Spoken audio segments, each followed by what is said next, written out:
하나님의 말씀은 창세기 42장 1절에서 17절입니다. 창세기 42장 1절.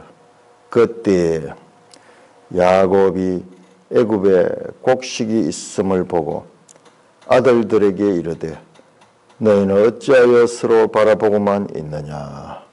야곱이 또 이르되 내가 들은즉 저 애굽에 곡식이 있다 하니 너희는 그리로 가서 거기서 우리를 위하여 싸우라. 그러면 우리가 살고 죽지 아니하리라 하며 요셉의 형 10사람이 애굽에서 곡식을 사려고 내려갔으나 야곱이 요셉의 아우 베냐민은 그의 형들과 함께 보내지 아니하였으니 이는 그의 생각에 재난이 그에게 미칠까 두려워함이었더라. 이스라엘의 아들들이 양식을 사러 간 자 중에 있으니 가나안 땅에 기근이 있음이라. 때에 요셉이 이 나라의 총리로서 그 땅 모든 백성에게 곡식을 팔더니 요셉의 형들이 와서 그 앞에서 땅에 엎드려 절하며 요셉이 보고 형들인 줄을 아나 모른 체하고 엄한 소리로 그들에게 말하여 이르되 너희가 어디서 왔느냐. 그들이 이르되 곡물을 사려고 가나안에서 왔나이다. 요셉은 그의 형들을 알아보았으나 그들은 요셉을 알아보지 못하였더라. 요셉이 그들에게 대하여 꾼 꿈을 생각하고 그들에게 이르되 너희는 정탐꾼들이라 이 나라의 틈을 엿보려고 왔느니라. 그들이 그에게 이르되 내 주여 아니니이다. 당신의 종들은 곡물을 사러 왔나이다. 우리는 다 한 사람의 아들로서 확실한 자들이니 당신의 종들은 정탐꾼이 아니니이다. 요셉이 그들에게 이르되 아니라 너희가 이 나라의 틈을 엿보러 왔느니라. 그들이 이르되 당신의 종 우리들은 12형제로서 가나안 땅 한 사람의 아들이라. 막내 아들은 오늘 아버지와 함께 있고 또 하나는 없어졌나이다. 요셉이 그들에게 이르되 내가 너희에게 이르기를 너희는 정탐꾼들이라 한 말이 이것이니라. 너희는 이같이 하여 너희의 진실함을 증명할 것이라. 바로의 생명으로 맹세하노니 너희 막내 아우가 여기 오지 아니하면 너희가 여기서 나가지 못하리라. 너희 중 하나를 보내어 너희 아우를 데려오게 하고 너희는 갇혀 있으라. 내가 너희 말을 시험하여 너희 중에 진실이 있는지 보리라. 바로의 생명으로 맹세하노니 그리하지 아니하면 너희는 과연 정탐꾼이니라 하고 그들을 다 함께 3일을 가두었더라. 오 아버지 하나님, 요셉과 그 형제들을 통하여서 우리에게 말씀하시고자 하는 하나님의 뜻을 잘 깨닫게 하여 주시옵소서. 예수님 이름으로 감사하며 기도드리옵나이다. 그때에 자, 이 39장에서 37장에 이제 요셉은 팔려가고 38장에 유다 이야기 나오고 그다음 39장에서 41장까지는 우리가 어제까지 봐서 41장은 요셉이 애굽으로 팔려간 20년간의 경험을 기록했습니다. 보디발의 집과 감옥에서 모두 13년을 보내고 17세 때 갔다가 그 다음에 이제 애굽 땅에 총리로서 7년이 지났습니다. 여기서 그때에는 바로 7년이 지난 때고 요셉의 나이가 이제 37세, 38세가 되고 그 다음에 베냐민의 나이가 23세 가량이 된 때입니다. 가나안 땅에 가뭄이 오래된 가뭄으로 기근이 왔습니다. 가뭄은 경제 전반에 심각한 피해를 입혔습니다. 많은 재물이 있다 하더라도 살 곡식이 없는 한 돈으로 아무 양식을 구할 수 없는 그와 같은 상황이 되었습니다. 자, 우리는 여기서 알아야 되는 건 하나님께서 아브라함에게 저 갈대아우르에서 불러낸 이 가나안 땅에 젖과 꿀이 흐르고 가나안 땅은 무사형통한 것이 아니라 여기에도 기근이 있는 곳이다. 자, 이 기근은 7년 동안 계속되는 기근인데 이 기근은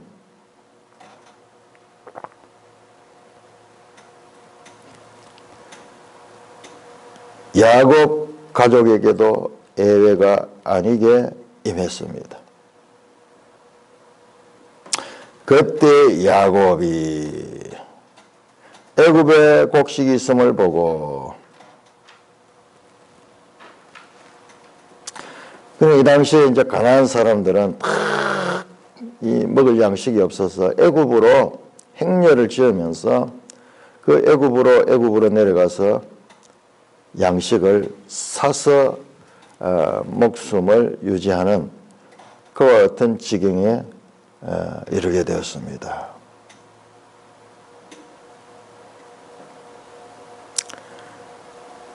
행렬을 이루면서 내려가는, 마치 피난 행렬처럼 애굽으로 살기 위해서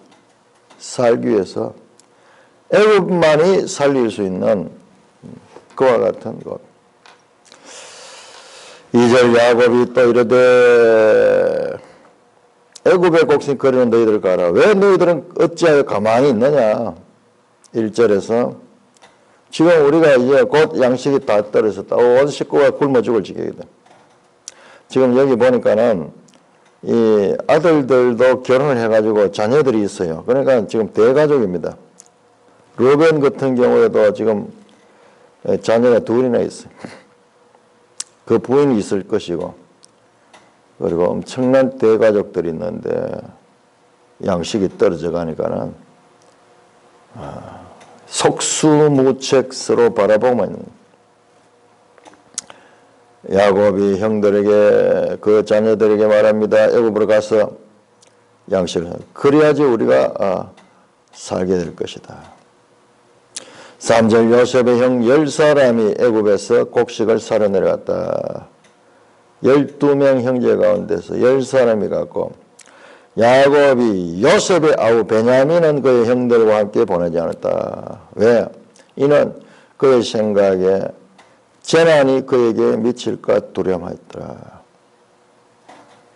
자, 우리는 이 인생살이가요, 서로 각각 다른 시대를 살기 때문에 다른 이야기 같지만 자세히 듣다 보면요, 같은 삶을 반복합니다. 우리가 38장에서 유다가 자신의 아들 엘과 그리고 오난이 죽자 세 번째 아들인 그 셀라를 지키기 위해서 다말을 친정으로 멀리 보냈듯이 야곱도 요셉을 잃은 트라우마가 작용해가지고 베냐민은 보내지 않았다는 것입니다. 베냐민과 요셉은 라헬로부터 태어난 아들입니다. 야곱의 아들들은 내 어머니로부터는, 아버지는 한 아버지지만 어머니는 내 어머니입니다. 그래서 라헬의 태로 태어난 베냐민은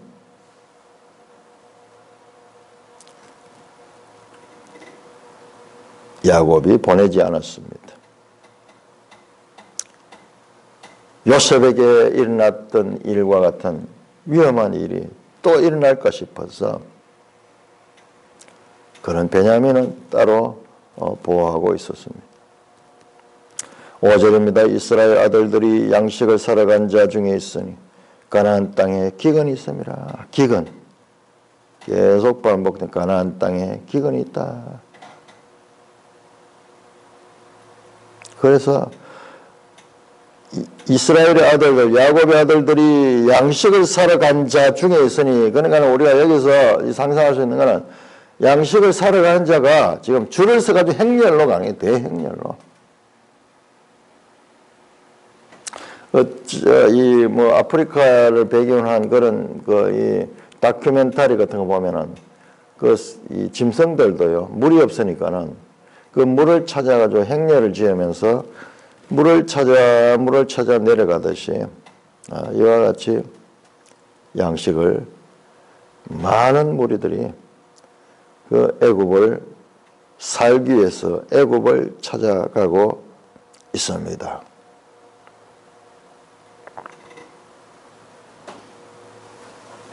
애굽은 그들을 살릴 수 있는 그와 같은 양식이 있는 유일한 곳이었습니다.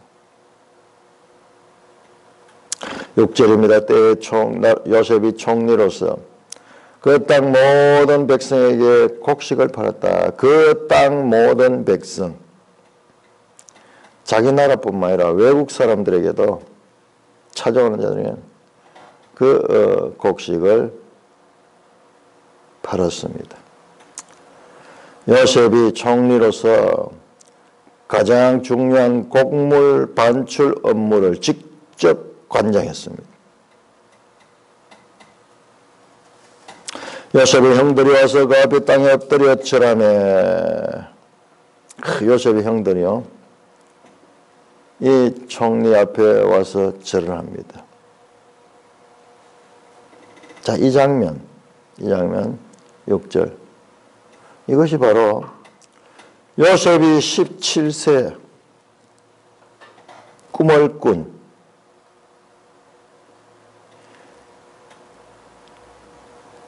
10개의 집단들이 하나의 집단을 향하여 절하는 그 꿈. 그 꿈이 지금 성취되고 있습니다.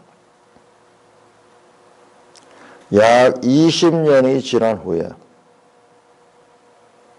형들이 와서 그 앞에 땅에 엎드려 절을 했다. 그 꿈이 성취됩니다. 요셉이 보고 형들인 줄 아나 모른 체하고 엄한 소리로 그렇게 말했다. 요셉은 형들이 올라올 것을 알고, 가족들이 올라올 것을 알고 있고, 그는 기다리고 있는데 드디어 왔습니다.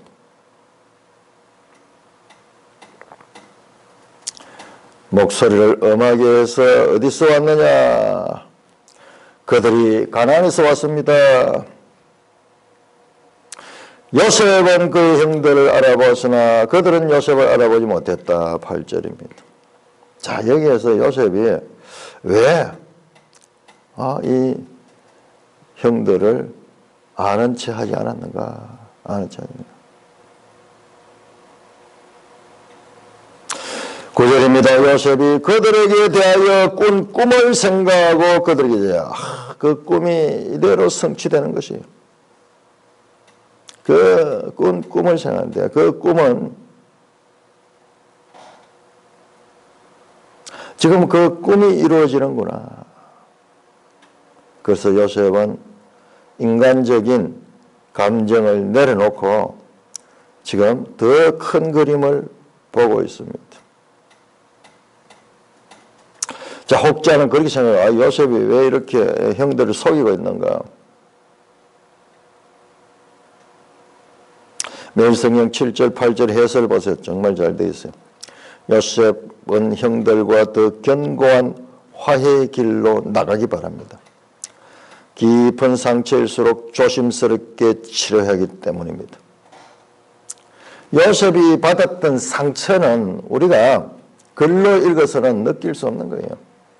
그 형들, 10형들에 의해서 그 아우가 죽임을 당하려고 죽이려고 했는데 유다가 그래도 살려줬죠. 유다가. 죽이고자 하는 데는 10형제들이 다 르벤 빼고는 다 동참해. 그 유다가 요셉을 팔기로 했죠. 집단 따돌림을 당하며 그것도 죽이려고 했던 형들에 대한 그 상처는 쉽게 우리가 이해할 수 있는 그와 같은 상처가 아닙니다.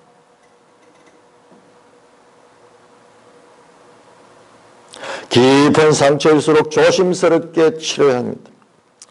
불성실한 사과나 성급한 용서는 관계에 도움이 되지 못합니다.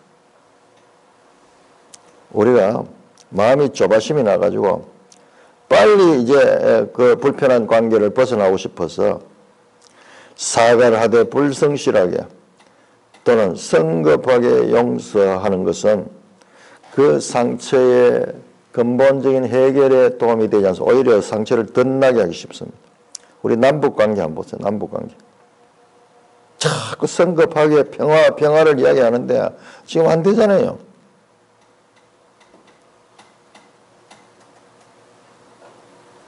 공동체나 교회, 가정 등에 깨진 관계가 있다면 쉽게 포기하거나 서둘러 봉합하지 말고 충분한 회복의 시간을 기다립시다. 이게 쉽지 않은 거예요. 이게 쉽지 않아요. 서둘러서 봉합해도 문제가 생기고 충분한 회복의 시간을 가지고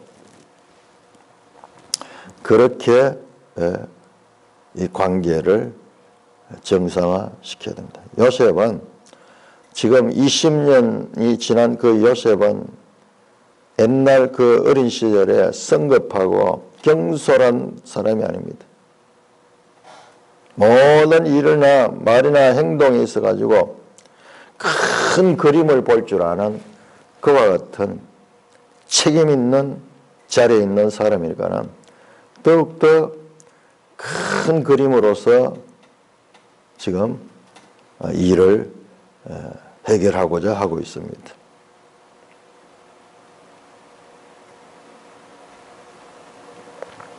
요셉은 계속 말합니다. 너희들이 정탐꾼이 아닌가? 정탐꾼이 아닌가? 지금 많은 무리들이 이방 지역에서 애굽으로 양식을 사러 오기 때문에 그 양식을 사러 온다는 그런 빌미를 가지고 애굽을 정탐하기 위해서 적들이 들어올 수도 있는 거예요. 우리는 지난번 봤잖아요. 이사야 39장에 바벨론의 머르닥 발라단 일행이 그 사절들이 와서 목적이 정탐하는 것이에요. 정탐하는 것.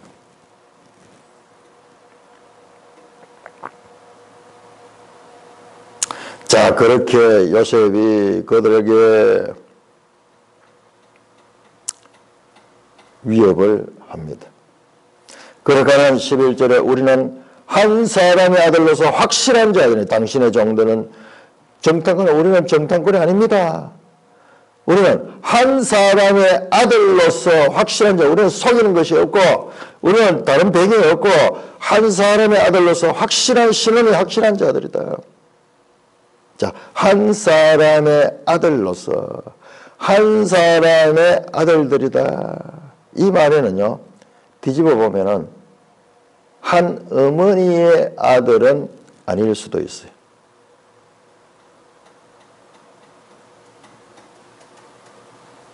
여러 어머니의 아들이지만은 우리의 아버지는 한 사람입니다. 요셉은 계속 그들을 마음을 떠보기 위해서 요셉은 강경하게 그들을 추궁합니다. 12절 요셉이 그들에게 아니야! 너희가 이 나라의 틈을 엿보러 왔느니라. 그들이 이르되 당신의 종 우리들은 12형제로서 가나안 땅 한 사람의 아들아. 막내 아들은 오늘 아버지와 함께 있고 또 하나는 없어졌나이다. 요셉은 이들과 계속 대화를 하면서 그 형들이 과거에 자신을 죽이려 했던 그와 같은 악한 형제들인지 아닌지를 지금 파악하고 있습니다. 그런데 이들의 말이 사실을 그대로 말합니다. 막내 아들은 아버지와 함께 있고 또 하나는 없어졌다. 요셉이 없어진 것까지 그들이 사실적으로 고백합니다. 14절은 요셉이 그들에게 이르되 내가 너에게 너희는 정탐꾼의 한 말이 이것이라.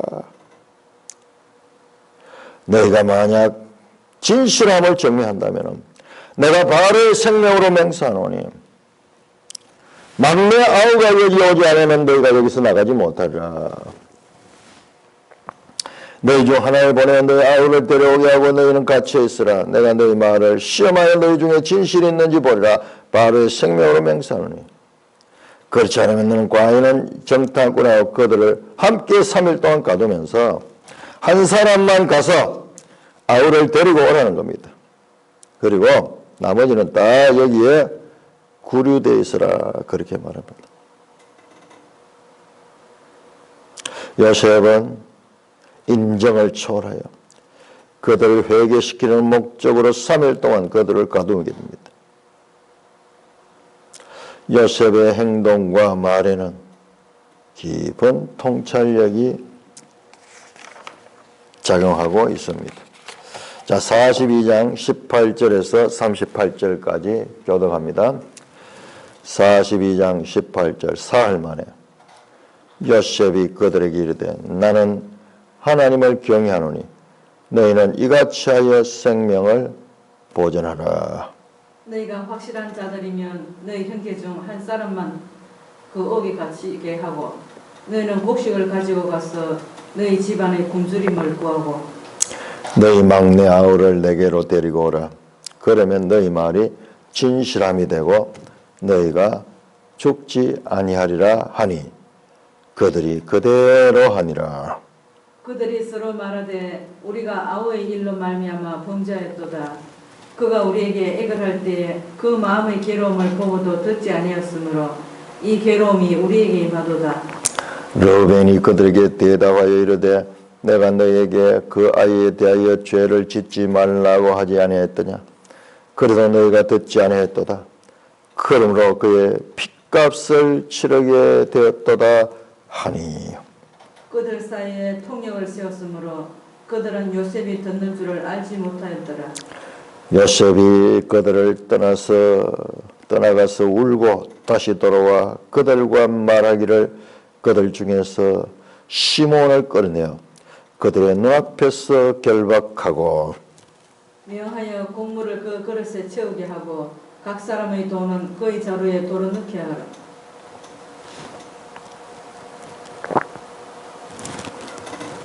또 길 양식을 그들에게 주게 하니 그대로 행하였더라. 그들이 곡식을 나귀에 싣고 그곳을 떠났더니 한 사람이 여관에서 나귀에게 먹이를 주려고 자루를 풀고 본즉 그 돈이 자루 아귀에 있는지라. 그가 그 형제에게 말하되 내 돈을 도로 넣었도다. 보라 자루 속에 있도다. 이에 그들이 혼이 나서 떨며 서로 돌아보며 말하되 하나님이 어찌하여 이런 일을 우리에게 행하셨는가 하고 그들이 가나안 땅에 돌아와 그들의 아버지 야곱에게 이르러 그들이 당한 일을 자세히 알려 아뢰되 그 땅의 주인인 그 사람이 엄하게 우리에게 말씀하고 우리가 그 땅에 대한 정탐꾼으로 여기기로 우리가 그에게 이르되 우리는 확실한 자들이요 정탐꾼이 아니니이다.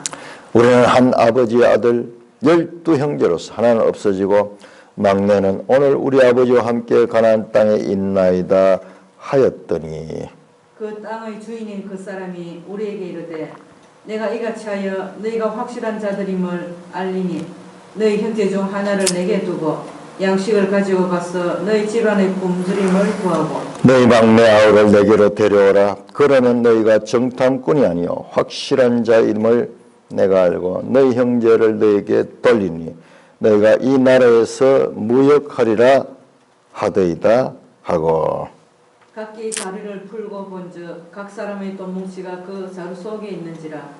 그들과 그의 아버지가 돈 뭉치를 보고 다 두려워하더니 그들의 아버지 야곱이 그들에게 이르되 너희가 나에게 내 자식을 잃게 하도다. 요셉도 없어지고 시몬도 없어졌거늘 베냐민을 또 빼앗아가고자 하니 이는 다 나를 해롭게 함이로다.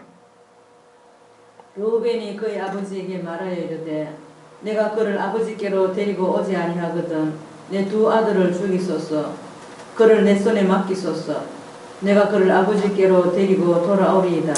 야곱이 이르되 내 아들은 너희와 함께 내려가지 못하리니 그의 형은 죽고 그만 남았음이라. 만일 너희가 가는 길에서 재난이 그에게 미치면 너희가 내 흰머리를 슬퍼하며 솔로 내려가게 함이 되리라. 자, 사흘 동안 그 열 형제들은 감옥에 갇혀 있다가 사흘째 된 날 요셉이 그들에게 말합니다. 나는 하나님을 경외한다. 너희가 이같이 하면 생명을 보자. 이같이 하여 생명을 너희가 확실한 자는 너희 형 중에 한 사람만 옥에 갇혀 되고 너희는 곡식을 가지고 가서 너희 집안에 굶주림을 구하고 너희 막내 아우를 내게 드리라. 요셉은 사흘 동안 그 형들을 감옥에 구류시켜 놓고 생각해 봤을 것입니다. 그런데 지금 그 가나안 땅의 아버지와 그 남은 가족들이 지금 아주 위험한 거예요. 기근을 만나가지고 이제 양식이 빨리 가야 되는데, 그래서 앞에서 말한 것과 달리 앞에서 말하기는 다 10사람을 9사람을 감옥에 놓고 한 사람만 가서 아우를 데려오라 그랬는데 이번에는 반대로 합니다. 한 사람만 남고 그리고 나머지는 돌아가라. 그러면서 그들을 감옥에서 보냅니다. 자, 그래서 감옥에 나오는 그들이요, 21절 서로 말하되, 자, 이 과정에서 그들은요, 자신들의 과거 요셉에게 행한 죄를 기억하게 되는 거예요. 그 죄책감은 떠나지 않고 늘 있었어요. 문제가 생길 때마다 그 죄책감, 그 죄 때문에 우리가 형벌을 받는 것이 아닌가 하는 그런 생각을 가지고 있습니다. 21절 그들이 서로 말하되 우리가 아우의 일로 말미암아 범죄했도다. 그가 우리에게 애걸할 때 그 마음에 괴로움을 보고도 듣지 않았으므로 이 괴로움이 우리에게 마도다. 우리 37장에서 형들이 요셉을 구덩이에 넣고 할 때 나오지 않았던 내용이에요. 그때 거기에는 그냥 담담하게 기록되어 있지만 이 형들의 회고를 통해서 보면요. 그때 요셉은 형들 왜 이럽니까? 하면서 막 형님 살려주세요. 다시는 그렇게 하면서 애걸 먹고 그랬던 것 같아요. 애걸 먹고 하기도.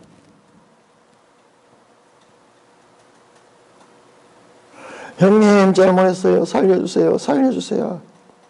그럴 때 매몰차게 이들이 그 소리를 듣지 않고 그를 죽게 하려고 했습니다. 그 생각이 나는 거예요. 자기들이 이제 어려움을 당해보니까. 죄책감이, 죄를 지으면 그 죄책감이 떠나지 않고 그를 짓누르고 있어. 자, 그때 르벤, 장자죠. 열 형제 가운데 가장 장자답게 르벤이 그들에게 말합니다. 내가 너희에게 그 아이에 대해 죄를 짓지 말라 하지 않았더냐. 그래도 너희가 듣지 않았느라. 그래서 지나간 과거에 이 일을 떠올리면서 다시 원망합니다. 그러므로 그의 핏값을 치르게 됐다. 이렇게 르벤이 그 형들이 이 동생들에게 형의 말을 듣지 않는 것을 다시 한번 원망하면서 그 일을 합니다. 르벤. 자, 오늘 37절로 르벤을 합니다. 왜 르벤인가? 장자입니다. 장자. 12형제 가운데 장자입니다. 우리는 지금 요셉 기사 가운데서 우리가 늘 주의 깊게 봐야 되는 건 그 10형제, 남은 그 10형제들이 어떻게 지금 행동하는가도 우리 아주 중요하게 봐야 됩니다. 자, 르벤이 그와 같은 일을 했다는 것을 고백할 때 요셉은 들었습니다. 요셉과 그들 사이에는 통역이 있어, 통역이. 그래서 그들은 요셉이 애굽 사람이니까 자기들이 스스로 자기들끼리 이야기한 거 알아듣지 못한다고 생각하고 자기들 말로 막 이야기를 하는 거예요. 요셉이 그것을 들었습니다. 열 형제는 요셉을 죽이려고 했던, 결과적으로 애굽에 팔아넘겼던 그 일로 말미암아 양심의 가책을 늘 가지고 있었습니다. 24절 요셉이 그들을 떠나 가서 울고 다시 돌아와서 그들과 말했다. 그 장면을 보면 요셉이 과거에 자신의 아픈 상처가 떠오르면서 도저히 그 장면을 볼 수 없어서 보이지 않는 곳으로 들어가서 울고 대성통하고 울고 다시 돌아와서 그들과 말하다가 그들 중에서 시몬을 꺼냈다. 자, 르벤, 시몬 등장합니다. 시몬. 자, 제가 지금 계속 요셉 기사 가운데서 그 형제들에 대한 것을 우리가 관심을 놓치지 않고 봐야 됩니다. 자, 요셉이 다시 돌아와서 누구? 시몬을 끌어냈습니다. 이건 요셉이 지명했는 것 같아요. 그들 중에서 시몬을 끌다. 주어가 보는 그들을 요셉이 돌아와서 그들과 말하다 그들 중에서 시몬을 끌어냈다. 이건 요셉이 지명했는 거예요. 그들이 눈앞에서 결박했다. 왜 시몬을 요셉이 지명했을까? 시몬은 열 형제 가운데 둘째입니다. 둘째. 첫째.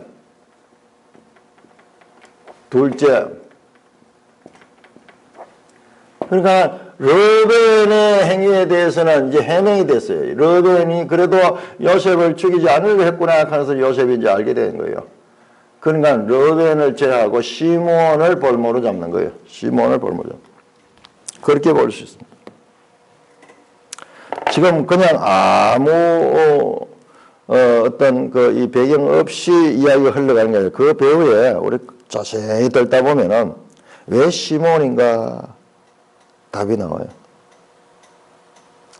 르벤은 요셉을 살리려고 노력했다는 것을 요셉은 알았습니다. 그래서 그 둘째 시몬을 꺼내서 결박하고 그다음에 그 사람들을 돌려보내는데 양식을 넉넉히 주고 돈도 그 자루에 도로 넣었다는 25절에 곡물을 그 그릇에 채우게 하고 각 사람의 돈은 그 자루에 도로 넣었다. 지금 돈을 가지고 와서 양식을 사가는데 그 돈까지 같이 이어가지고 또 길 양식을 그들에게 주게 하니 그대로 행하였더라. 그들이 가면서 먹을 수 있는 양식을 따로 또 그렇게 사서 보냈습니다. 24절입니다. 그들이 곡식을 낙에 싣고 그것을 떠났더니 한 사람이 여관에서 낙에게 먹이를 주고 자를 펴는저 멀리 떠나왔을 때 같아요. 이게 한 3주 걸린대요. 애굽에서 이 가나안까지 이렇게 고대에 걸음으로 치면은 가다가 이제 많이 가나안 가까이 와서 발견했는 거예요. 그 나귀에게 먹이를 주려고 자를 번져 그 돈이 좀 이 양식을 나귀에 싣고 그렇게 해서 양식을 가져왔던 것입니다. 28절 그가 그 형제에게 말하되 내 돈을 덜어놓았더라 보라 자루 속에 있도다. 그들 혼이 나서 떨며 서로도 하나님이 어찌하여 우리에게 이런 일을 행하셨는가. 돈을 지급하고 양식을 가져왔는데 이 돈이 그대로 들어있는 거예요. 그러니까 이 사람들이 지금 혼비백산한 거예요. 왜냐? 지금 이렇게 되면은 자기들이 사기친다게 되는 거예요.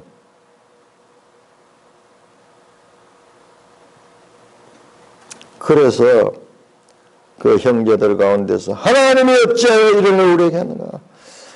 계속 문제가 꼬이고 이 그런 가운데 하나님에 대해서 원망 아닌 원망을 합니다. 어찌하여 이런 일이 우리한테 행했는가.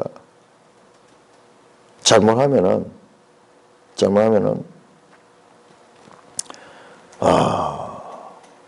도둑으로 몰려가지고 이렇게 생각지 않은 변을 당할 수도 있겠구나. 그런 두려움이 그들에게 엄습했습니다. 자, 모든 형제들을 대신해서 시몬이 지금 담보로 잡혀 있습니다. 시몬이 장차 형제들 가운데서 대속자의 역할을 감당할 것인가? 야곱의 대를 잇는 그와 같은 장자권은 시몬으로 돌아갈 것인가? 시몬이 모든 형제를 대신하고 있는 모습을 우리는 체크를 하고 넘어갑니다. 자, 29절 그들이 가나안 땅에 들어와서 아버지 야곱에게 그들의 일을 자세히 알려줍니다. 자세히 알립니다. 그래서 앞에서 나왔던 말들, 그 애굽의 총리는 우리를 자꾸 불신하고 정탐꾼을 여겼고, 그런데 우리는 그렇게 했다. 우리는 확신한 줄 알고 정탐꾼이 아니고 우리는 한 아버지의 아들 12형제다. 32절은 하나는 없어지고 막내는 오늘 우리 아버지와 함께 가나안 땅에 있나이다 했다. 사실대로 맞았고 신문할 적에 조금도 거짓말을 섞지 않았습니다. 만약 그들이 거기서 요셉을 속이고 그렇게 했으면 요셉은 그 형들이 아직까지 과거처럼 속이고 그리고 아주 잔인한 그와 같은 것이라는 것을 변하지 않았구나 하는 것을 알 수 있을 텐데 이 말을 들어보니까 아주 있는 그대로 꾸밈 없이 그렇게 말하는 거예요.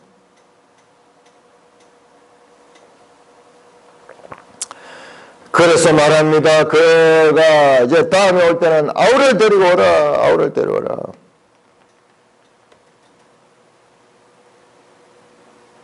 (25절) 35절 각기 자루를 쏟고 먼저 각 사람이 돈뭉치가 그 자루에 있느라 그들과 그들의 아버지가 돈뭉치를 보고 다 두려워하다. 많은 식량과 더불어 돈까지 가져왔으니까는 이게 이제 위험한 거예요. 두려운 거예요. 값을 치르고 가져와야 되는데 값을 치르지 않고 가져왔으니까는 이제 두려움이 오는 거예요. 두려움이 오는 거예요. 36절 막내 아우 베냐민을 다음에 올 땐 데려오라. 반드시 데려오라. 그러면서 시몬을 그렇게 볼모로 잡아줬다는 소리를 듣고 야곱은요 슬픔에 잠깁니다. 너희가 나에게 내 자식을 잃게 하도다. 요셉도 없어졌고 시몬도 없어졌는데 또 베냐민을 또 빼앗아 오자 하나. 이는 다 나를 해롭게 함이라. 야곱은 이 불행한 일들이 이어지는 걸 보고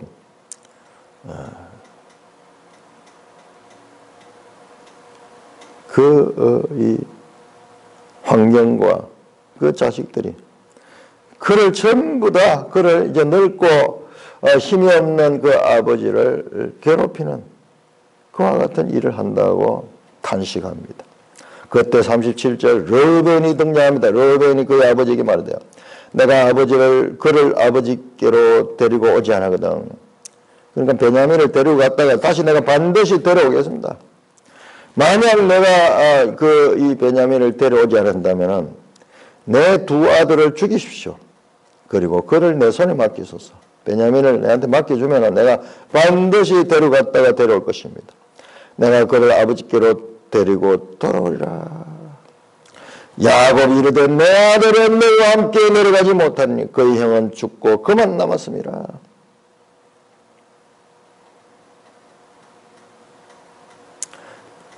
르벤의 제안에 야곱은 동의하지 않습니다. 결코 이 베냐민은 너희와 함께 애굽으로 보낼 수 없다. 그에게 재난이 미치면 너희가 내 흰머리를 쓸고 쏠로 내려라. 과거의 요셉 때도 나는 죽음을 경험하는 그와 같은 슬픔을 당했는데 이제 베냐민마저 그렇게 된다면 나는 죽게 될 것이다. 르벤의 제안은 헌신적이었습니다. 그러나 표적을 빗나간 것이었습니다. 야곱의 입장에서는 르벤의 말대로 된다면 더 큰 상처만 얻는 일일 것입니다. 르벤은 늘 장자답게 하려고 하지만 실패하고 있는 모습을 보입니다. 오히려 자신의 어리석음만을 노출하고 있습니다. 베냐민을 데려갔다 돌아오지 못하면 자기 손자들 둘이 또 죽인다 하는 거죠. 그것이 대안이 될 수 없죠. 르벤의 말은 권위가 없어요. 37장에서 형제들 간에 있어서도 그 말이 지켜지지 못했고 사람들을 설득하지를 못했습니다. 그리고 결정적인 시간에 그는 그 자리에 없었습니다. 지금 여기서도 르벤이 앞장서서 그렇게 말하지만은 그는 설득력이 없습니다.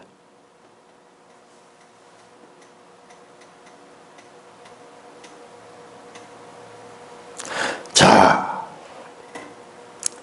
우리가 다음 장을 살펴보면은 그러면은 과연 누가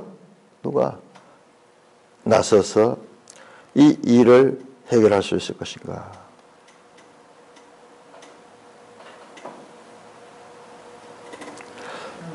생각을 하게 됩니다. 찬송가 556장입니다.